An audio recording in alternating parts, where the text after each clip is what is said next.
नमस्कार दर्शकों, आज हम आपको लेकर चलेंगे लगभग 300 वर्ष पुराने उन ऐतिहासिक रहस्यों की ओर जिनका रहस्य उद्घाटन संत रामपाल जी महाराज ने ठोस साक्ष्यों के साथ किया है। ये सिर्फ बीते समय की घटनाएं नहीं, बल्कि पूर्ण परमात्मा और उनके अवतार से जुड़ी वो सच्चाई है जिसे जानकर आप स्वयं निर्णय लेंगे कि वास्तव में पूर्ण परमात्मा कौन है। ये कोई साधारण घटना नहीं, बल्कि एक सनातन सत्य है, एक ऐसे दिव्य संत की गाथा जिन्हें स्वयं परमेश्वर कबीर जी ने सशरीर दर्शन दिए और सतलोक की अलौकिक यात्रा करवाई।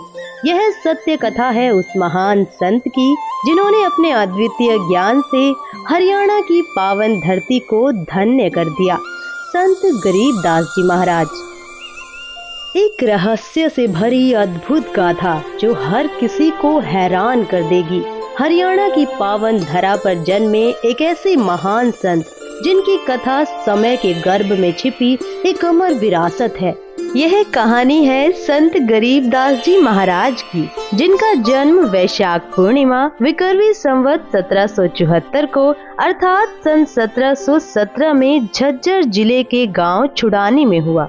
एक समृद्ध धनखड़ परिवार, पिता श्री बलराम जी और माता रानी देवी।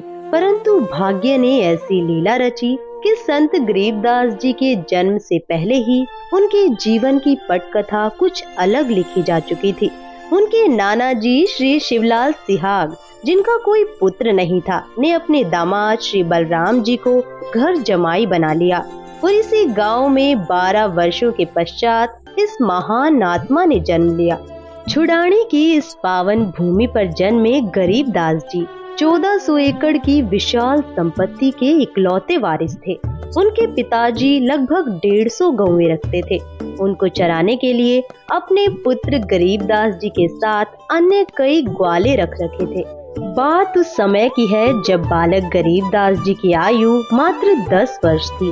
वे प्रतिदिन अन्य ग्वालों के साथ गायें चराने जाया करते थे। एक दिन कबलाना गांव की सीमा से सटे नाला नामक खेत में सुबह के 10 बजे जांडी के पेड़ के नीचे सभी ग्वाले भोजन कर रहे थे।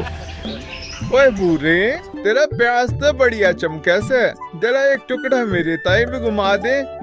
ले भाई, आज तो 4 प्याज लेकर आ रहा हूँ, खूब स्वाद लेकर खा। अरे छाछ भी ले ले, ना पीवगा तो पेट भूखा रह जाएगा।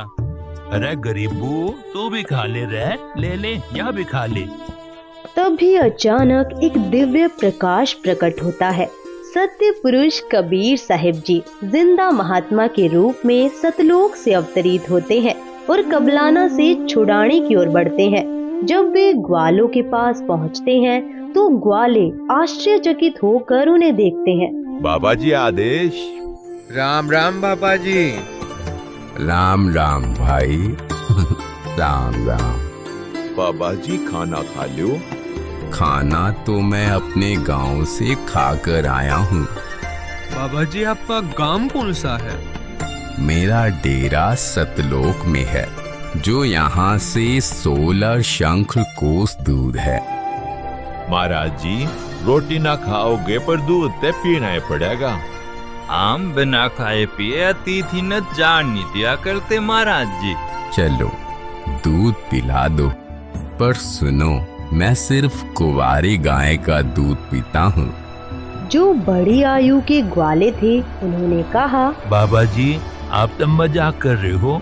असल में आप जी के दूध पीने की नीयत कौन लागती? हमारी गाय भी कदे दूध दिया करे। मैं कुंवारी गाय का दूध ही पीऊंगा। बालक गरीबदास जी ने एक नन्ही बछिया मात्र 1.5 वर्ष की धीरे धीरे बढ़ते कदमों से जिंदा बाबा के समक्ष लाकर खड़ी कर दी। देखो महाराज जी, इसकी बच्चा तो है ही नहीं, दूध कैसे देगी? कोई एक पात्र लाओ जिसमें दूध निकालेंगे, ये दूध देगी भाई। वहाँ एक मिट्टी का पात्र रखा था, वही जिसे ग्वाले जल और लस्सी पीने के लिए साथ लाते थे। उसे अच्छे से साफ करके एक और रख दिया गया था। महाराज जी, ये रखा हुआ पात्र, इसे एक बार और अच्छी तरह से साफ कर दो। इस पात्र को बछिया के नीचे रखो।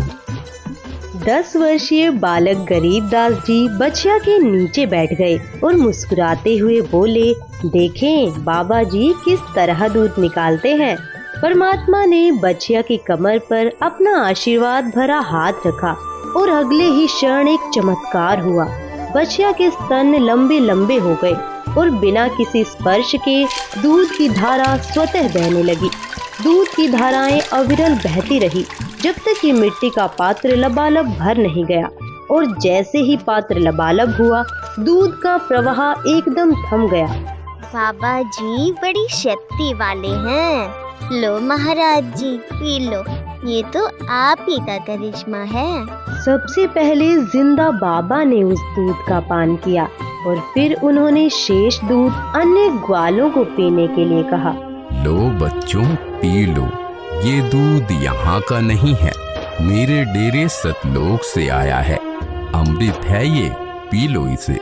जो बड़े उम्र के ग्वाले थे, जो खुद को सबसे समझदार मानते थे, वे आश्चर्यचकित होकर एक दूसरे की ओर देखने लगे और फिर संदेह भरे स्वर में कहने लगे, आमना पीवे और जादू जंत्र का दूध। और कवारे गांव का पाप लागेगा मारे। और ऊपर तो इतना ही झूठा कर दिया कि वेरा तो कौन सी जात का से। यह कहकर जिस जांडी के वृक्ष के नीचे बैठे थे वहाँ से चले गए। दूर जाकर किसी वृक्ष के नीचे बैठ गए। हे बाबा जी, आपका झूठा दूध तो अमृत है, मुझे दीजिए। कुछ दूध बालक गरीबदास जी ने पिया। फिर परमेश्वर जिंदावेशधारी ने उन्हें ज्ञानोपदेश दिया और तत्व ज्ञान समझाया। जहाँ मेरा डेरा है वहाँ दूध की नदियाँ बहती हैं, घी के विशाल सरोवर हैं, वहाँ काजू किशमिश सेब संतरे के सदाबहार वृक्ष लहलहा रहे हैं, वहाँ कोई कमी नहीं, कोई अभाव नहीं। भगवान, क्या मैं उस लोक को देख सकता हूँ? नहीं, ऐसे नहीं देख सकते। पहले तुम्हें नाम दीक्षा लेनी होगी, मेरा शिष्य बनना होगा, तभी तुम वहाँ प्रवेश कर सकते हो। तब संत गरीबदास जी को परमात्मा ने प्रथम नाम उपदेश दिया। बेटा, अब तुझे सतलोक ले चलता हूँ, वहाँ जहाँ मेरा वास्तविक डेरा है। परमेश्वर ने बालक गरीबदास जी की आत्मा को उनके शरीर से अलग किया और उन्हें ऊपर के रूहानी मंडलों की सैर कराई। उन्होंने एक एक ब्रह्मांड के रहस्यों से पर्दा उठाया, सर्व लोकों के नजारे दिखाए, श्री ब्रह्मा, श्री विष्णु और शिव जी से मिलवाया। उन्होंने धर्मराज का लोक भी दिखाया, जहाँ वह आत्माओं का न्याय करता है। इसके बाद परमेश्वर ने उन्हें ब्रह्मलोक और श्री दुर्गा जी के लोकों को भी दिखाया। फिर परमेश्वर उन्हें अपने साथ लेकर तपतशिला वाले स्थान पर गए, एक भयावह स्थान जहाँ 1 लाख मानव शरीरधारी प्राणियों को भूनकर खाया जाता है। फिर काल के 21 ब्रह्मांडों का रहस्य उजागर हुआ। परमेश्वर ने बालक गरीबदास जी को साथ लेकर 10वें द्वार ब्रह्मरंध्र को पार किया और ब्रह्मांड के अंतिम छोर पर स्थित 11वें द्वार तक ले गए, जहाँ से काल के सिर पर पैर रखकर उसे पार किया। इसके फिर संत गरीबदास जी अक्षर पुरुष के 7 शंख ब्रह्मांडों वाले लोक में पहुँचे। पहले उसके केवल 2 हाथ थे, लेकिन जैसे ही परमेश्वर के तेज के समीप पहुँचे, वह 10 सहस्त्र हाथों में परिवर्तित हो गया, मानो कोई मयूर अपने पंख फैला रहा हो। परमेश्वर ने संत गरीबदास जी को अक्षर पुरुष के 7 शंख ब्रह्मांडों का भेद बताया और फिर उन्हें 12वें द्वार तक ले गए, जहाँ से भंवर गुफा का मार्ग खुलता था।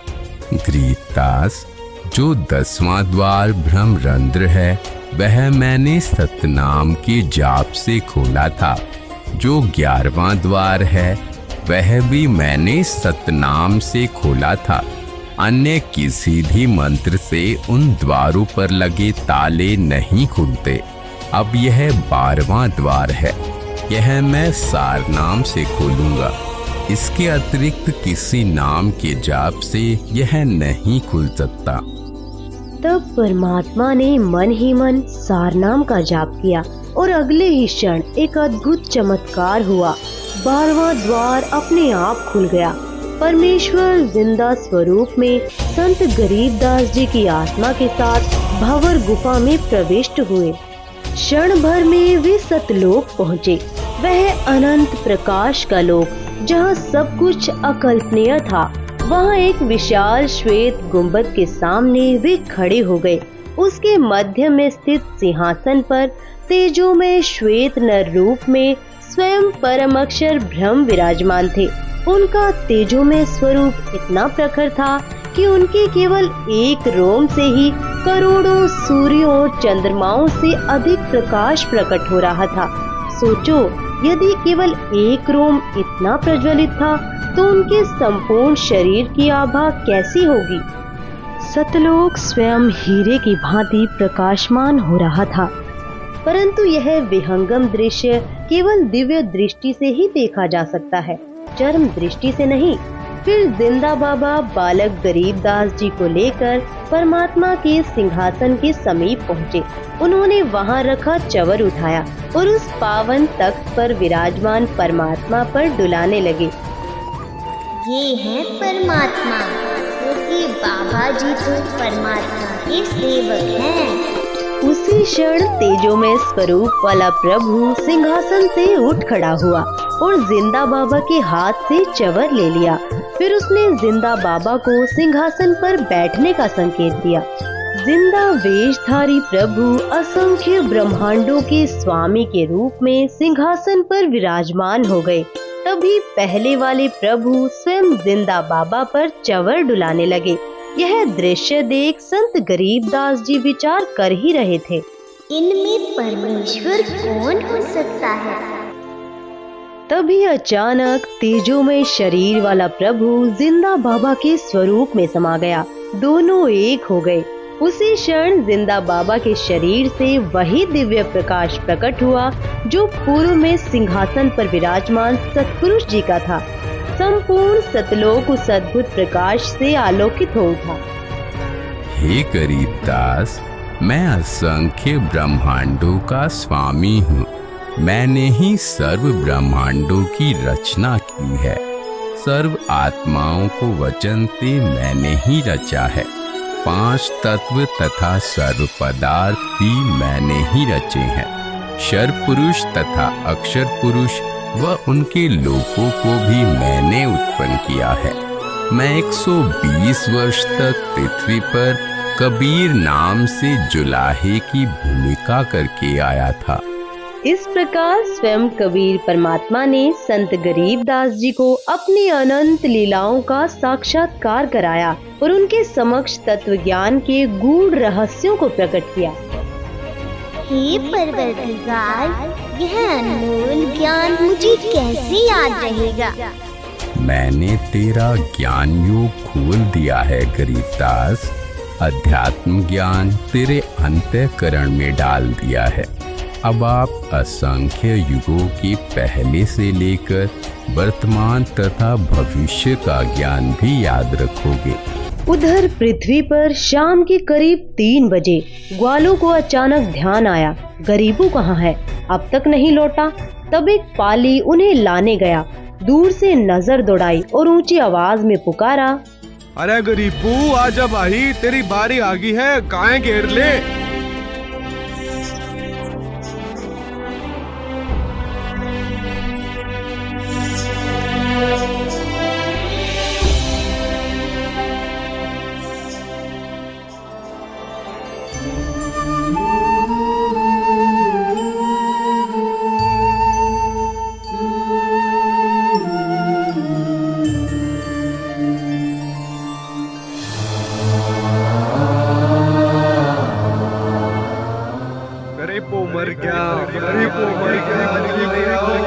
शोर मचते ही अन्य ग्वाले घबराकर दौड़े आए। अफरा तफरी मच गई। तभी एक ग्वाला तेजी से छुड़ानी गांव की ओर भागा। यह खेत जो गांव कबलाना की सीमा से सटा था, असल में गरीबदास जी का अपना ही था।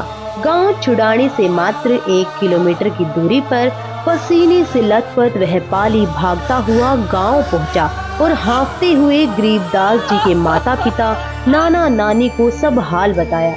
एक बाबा ने कमारी गां का दूध जादू जंत्र तक काटा, हमने तो हाथ नहीं लाया और गरीबों ने पी लिया और हमने जब देखा तो बालक मरा पाया। यह खबर सुनते ही गरीबदास जी के माता पिता गहरे सदमे में अचेत होकर गिर पड़े। पूरे गांव में हाहाकार मच गया। उनके नाना और अन्य ग्रामीण दौड़ पड़े और बच्चे के निष्प्राण शरीर को उठाकर गांव ले आए। इस बीच सूर्यास्त हो चला था और गहरा सन्नाटा छा गया। बालक के पार्थिव शरीर को चिता पर रखा गया। अंतिम संस्कार की तैयारियां पूरी हो चुकी थी। ठीक उसी समय परमेश्वर जी ने कहा, हे गरीबदास, अब नीचे जाओ, तुम्हारा शरीर नष्ट करने की तैयारी हो रही है। संत गरीबदास जी ने जब नीचे पृथ्वी लोक की ओर दृष्टि डाली तो यह सतलोक की दिव्यता के सामने एक अंधकारमय नरक के समान प्रतीत हुआ। चारों ओर मोहमाया और दुख की छाया थी। हे प्रभु, मुझे वापस मत भेजो, यहीं अपने पास रहने दो। बेटा, पहले भक्ति करनी होगी। जो साधना मैं तुम्हें बताऊंगा उसी की कमाई से यहाँ स्थायी स्थान प्राप्त करोगे। देखो, सामने वह तुम्हारा महल है जो खाली पड़ा है। सर्व खाद्य पदार्थ भरे हुए हैं। नीचे पृथ्वी पर वर्षा होगी तो अन्न उपजेगा और वहाँ जीव को इसे प्राप्त करने के लिए परिश्रम करना पड़ता है। वहाँ वैसे पदार्थ मिल ही नहीं सकते जो यहाँ सहज उपलब्ध हैं। अब नीचे जाओ। प्रथम मंत्र मैंने तुझे दे दिया है, फिर समय आने पर सत्य नाम प्रदान करने आऊंगा और आगे सार नाम भी दूंगा। इन नामों की साधना से ही तुम यहाँ वापस आ सकोगे। डरना मत, मैं हरदम अपने भक्तों के साथ रहता हूँ। अब देर मत करो, शीघ्र जाओ।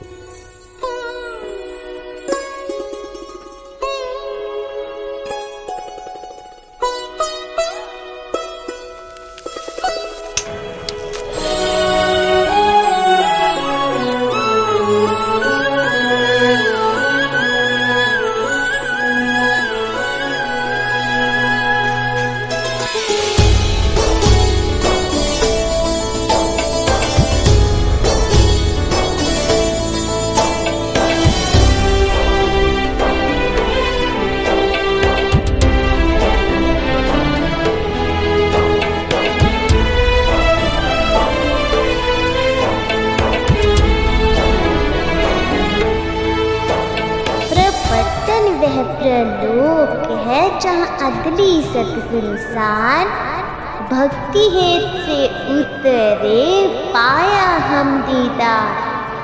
अजब नगर में ले गए हमको सतगुरुआन, झिलके बिंब अगाध गति वहाँ सूते चार चलतान। ग्रीब अनंत कोटि ब्रह्मांड का एक रति नहीं भार।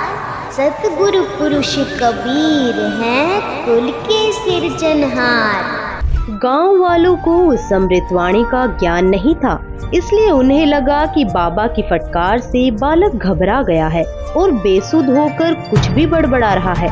परंतु इस चमत्कार को देख वे परमात्मा का सौ शुक्र मना रहे थे। अरे छोली का छोला जिंदा हो गया। पागल है तभी लड़की रानी देवी अपने दिल न थाम क्या खुश रह सकेगी। इसके पश्चात महापुरुष गरीबदास जी को बावलिया यानी पागल कहने लगे। इस घटना के 3 वर्ष बाद गांव छुड़ानी में एक संत पधारे, संत गोपाल दास। वे संत दादू दास जी के पंथ से दीक्षित थे। संत वाणी के मर्म को गहराई से समझते थे। वैश्य कुल में जन्मे वे शिक्षित थे और संन्यास धारण कर चुके थे। संत वेशभूषा धारण कर गांव-गांव भ्रमण कर धर्म प्रचार करते और अपने शिष्यों को आध्यात्मिक मार्ग दिखाते। उनके शिष्यों में से एक जो वैरागी जाति का था, गांव छुड़ाने का ही निवासी था। गोपाल दास उसी के घर ठहरे हुए थे। तभी उस शिष्य ने संत गोपाल दास जी से कहा, हे गुरुदेव, हमारे गांव के चौधरी का देवता एक साधु की फटकार ते पागल हो रहा है और वो तो मर गया था। चिताते ही ले गए थे पर भगवान ने सुन ली, सांस बाकी थे बच गया, पर ये वो पागल हो गया। महाराज जी सुना है संत की विद्या न संत काट सके हैं। अगर आप कुछ दया करो तो बालक ने बुलाऊं जी। हाँ बुलाओ, मैं उसे अभी ठीक कर दूंगा। उस व्यक्ति ने सीधे चौधरी साहब यानी संत गरीबदास जी के नाना जी के पास जाकर कहा, शिवलाल जी, हमारे पास एक बड़े पहुंचे हुए महात्मा आ रहे हैं। वो कह रहे हैं बालक लाकर दिखाओ, मैं उसने ठीक कर दूंगा। 5-7 बुजुर्गों ने गरीबदास जी को साथ लिया और वहाँ लाकर खड़ा कर दिया। बेटा, तुझे वो कौन सा बाबा मिला था जिसने तेरा जीवन तबाह कर दिया, जिसने तुझे बर्बाद कर दिया? हे महात्मा जी, जिनसे मैं मिला उन्होंने मुझे बर्बाद नहीं किया बल्कि मेरा जीवन संवार दिया। उन्होंने मेरा उद्धार कर दिया। वो कोई साधारण बाबा नहीं, वो तो पूर्ण परमात्मा है।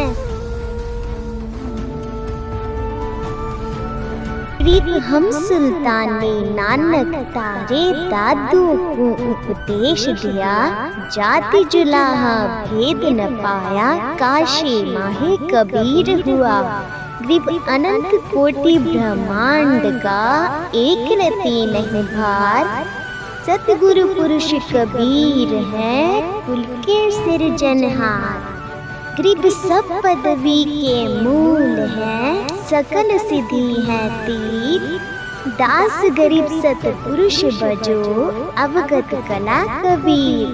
ग्रीब अजब नगर में ले गए हमको सतगुरु आन, झिलके बिंब अगाध गति, सूते चादर तान। ग्रीब शब्द स्वरूपी उतरे, सतगुरु सत कबीर, दास गरीब दयाल है, दिगे बधावे धीर। ग्रीब अलल पंख अनुराग है, सुन मंडल रहतीर, दास गरीब उधारिया, सतगुरु मिले कबीर।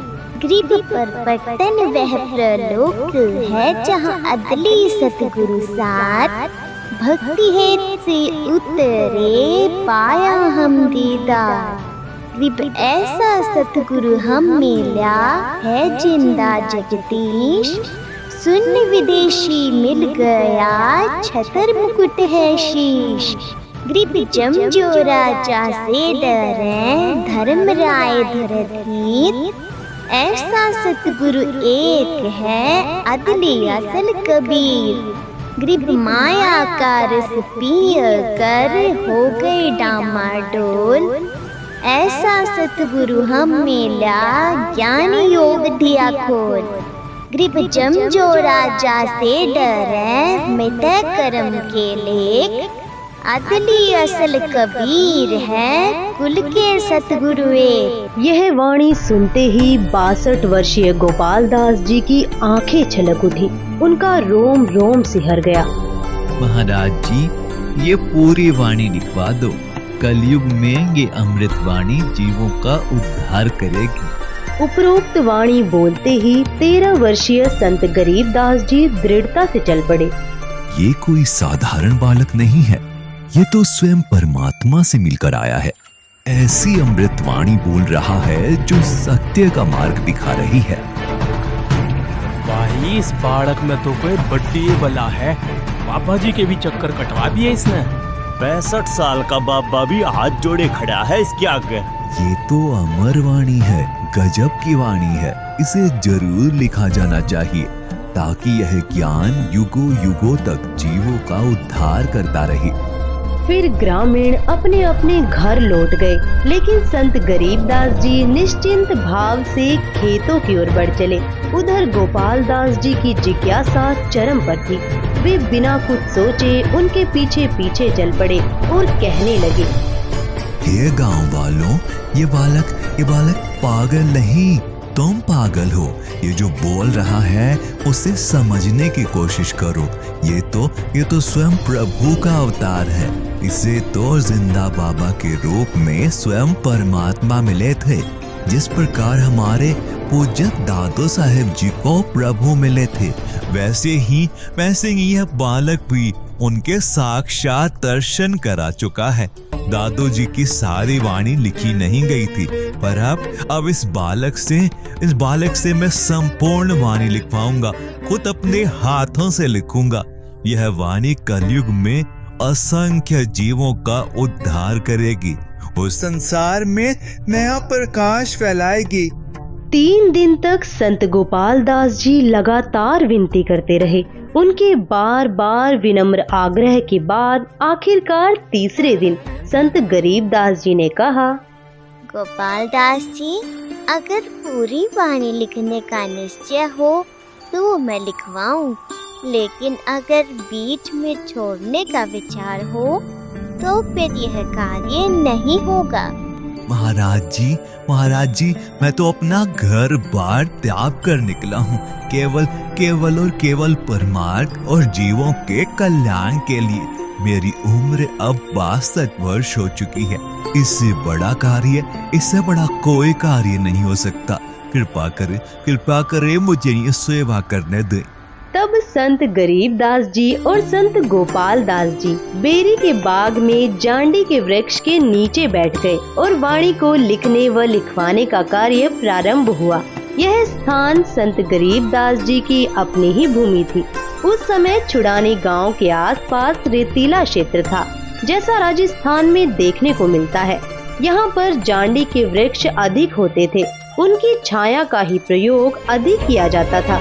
संत गरीब दास जी ने परमात्मा प्राप्त तत्व ज्ञान आंखों देखा हाल वाणी रूप में बोला और संत गोपाल दास जी उसे लिपिबद्ध करने लगे। यह कार्य 6 महीनों तक लगातार चलता रहा। जब कोई जिज्ञासु वार्ता के लिए आता तो संत गरीब दास जी वाणी बोला करते, तब अन्य व्यक्ति भी उसे लिख। संत गरीब दास जी ने परमात्मा प्राप्त तत्व ज्ञान आंखों देखा हाल वाणी रूप में बोला और संत गोपाल दास जी उसे लिपिबद्ध करने। दर्शकों, इसे ही आज हम अमर ग्रंथ साहिब के नाम से जानते हैं, जिसका 3 दिवसीय अखंड पाठ आज भी संत रामपाल जी महाराज जी के सानिध्य में किया जाता है। तथा अभी आपने जो संत गरीबदास जी महाराज जी को कबीर परमात्मा के जिंदा महात्मा के रूप में मिलने की जो AI वीडियो देखी, वह संत रामपाल जी महाराज के सत्संगों का अंश मात्र है। अतः आपसे निवेदन है कि संत गरीबदास जी महाराज जी की संपूर्ण कथा को जानने के लिए संत रामपाल जी महाराज YouTube चैनल पर अवश्य देखिए संत रामपाल जी महाराज के मंगल प्रवचन।